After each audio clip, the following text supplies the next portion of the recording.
In the parish archives of Point du Loup, Louisiana, there is a single page too brittle to touch. On it, written in fading ink, are 3 words that the clerks refused to catalog. Woman, 12 cents. No name, no date, only a faint note beside it, with child. For decades, historians dismissed it as a clerical error, a meaningless entry in a forgotten book of sales. But in 1912, when the courthouse roof collapsed, that page was uncovered again, and with it, a story that the parish had spent nearly a century trying to erase. The name of the plantation was Maison, the summer house. What began as a symbol of wealth would end as an unmarked graveyard, its fields salted and silent. No one remembered who the woman was. No one wanted to.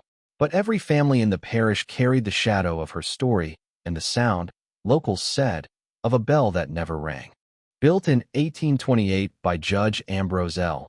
Brevard, Maison stood at the edge of the bayou like a monument to order. The judge believed in 3 things: law, profit, and silence. He recorded every transaction, every human life reduced to ink and column. His ledgers were precise, except for one. On the last page of Volume 4, the handwriting trembles. It reads, payment rendered, 12 cents. One woman, unfit for field, assigned to house duties. Provenance, uncertain, 12 cents, less than the cost of a loaf of bread. And yet the entry was signed not by Brevard himself, but by his son, Thomas Brevard, who was 16 at the time. The judge never spoke of it. The son never explained it. But 2 years later, the housekeeper vanished, and the church bell of Saint Alaric's cracked in half the same night. Point du Loup prided itself on manners. Politeness, they said, was the proof of godliness. The town prospered quietly, and quietly it rotted. The Brevard's influence reached from courthouse to chapel. Every sermon was a sermon about obedience. Every confession was whispered too low for forgiveness. When the census of 1840 was taken, the clerk noted something strange. Maison listed 15 souls, one more than the year before. But no record existed of a birth. That same month, the judge ordered a new cellar dug beneath the kitchen. He called it a storage for grain. Decades later, when the estate was sold, the buyers found the cellar had no stairs leading down, only a hatch that could be bolted from above. In 1879, a surveyor named Cormier discovered another page in the same ledger. It was written in the same trembling hand as the 12-cent entry. It listed a name, Elias. Age, 3. Parentage, unknown. Assigned to house training. What unsettled Cormier was not the handwriting, but the ink. It was still black, still wet-looking, as if written yesterday. He brought the book to the new parish priest, Father Moreau. The priest burned it that night. Yet fragments survived, edges of words, letters like scars, not of this house. Born to silence. Old parish folklore said that the bell of Saint Alaric's only rang for the innocent. When the bell cracked, the priest declared the town fallen from grace.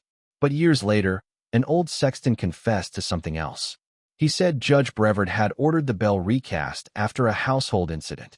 When the metal was melted, the mold gave out a faint cry, a sound the workers swore came from inside the furnace. They poured the bell anyway, and it never rang again.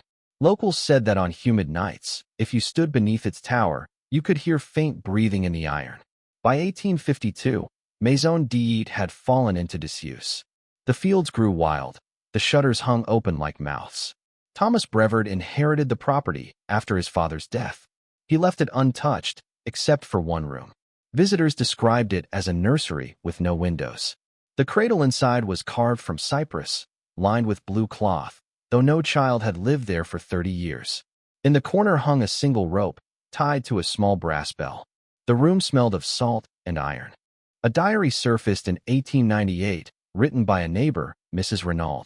Her entry from March 3rd reads, Thomas came to us pale as winter. He asked if I had ever heard a child's voice from beneath the floor. I told him I had not.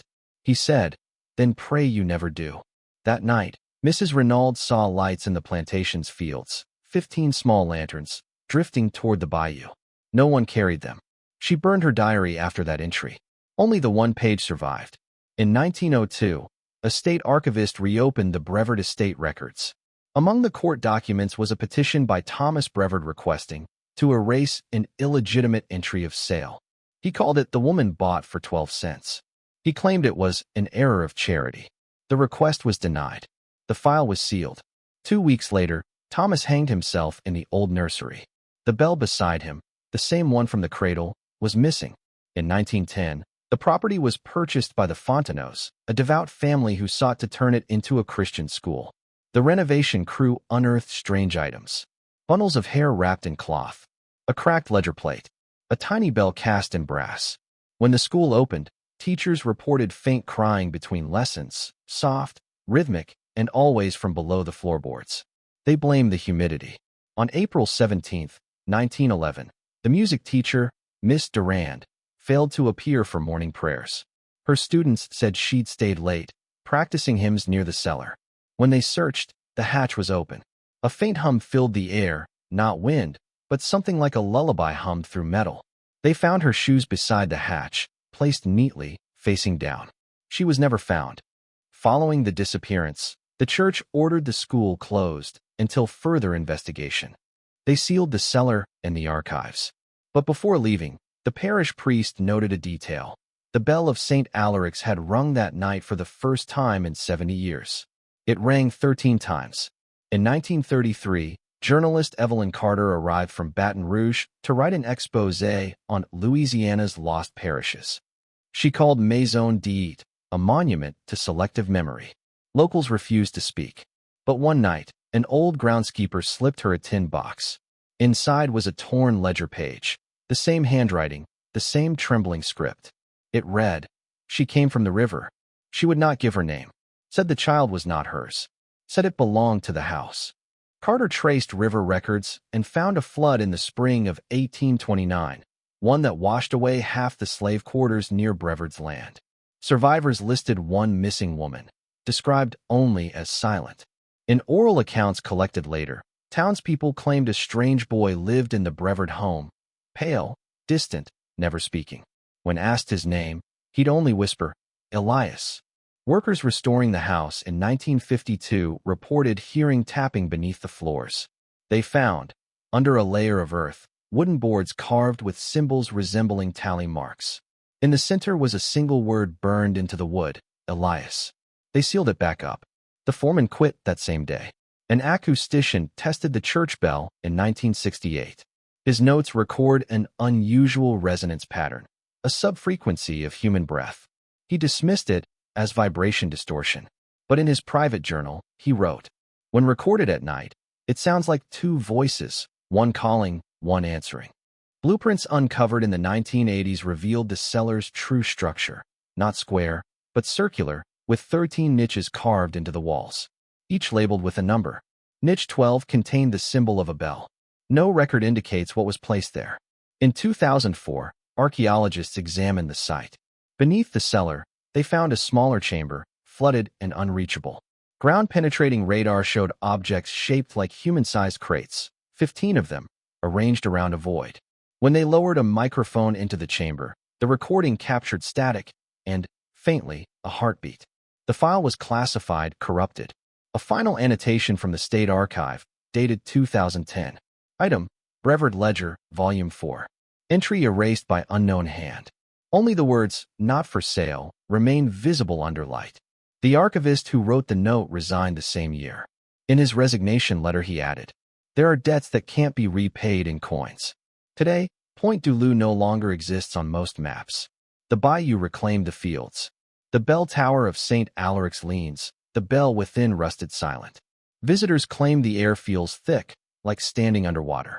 And sometimes, when the wind moves through the cane fields, it sounds like a cradle rocking. There was never proof that a woman was bought for 12 cents. There was never proof that a child named Elias lived or died there. But the ledger existed. The cellar existed. And silence, in Point du Loup, was the only inheritance left. History forgets the price of mercy. But sometimes, the ink remembers. Fade to black.